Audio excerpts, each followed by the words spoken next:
Hello everyone. Welcome to the channel. In this video, I will show and tell you how to check iOS versions on iPhone. Please subscribe to the channel.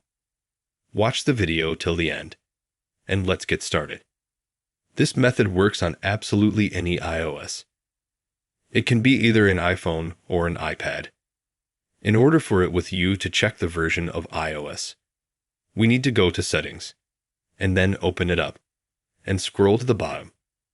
Open the General tab, then About, and there's Name, iOS version, Model, Number, and Series.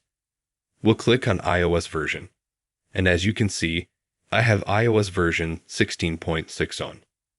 We can click on it, read more information. If we want to update, we go out, click Software Update, and then we should see the new version of our iOS appear here. And here, let's say I can already have 17 installed. I can click on it and install. This is a simple way to check the version of iOS on your iPhone. If you liked it and helped this video, you can put a like. Subscribe to the channel. Goodbye.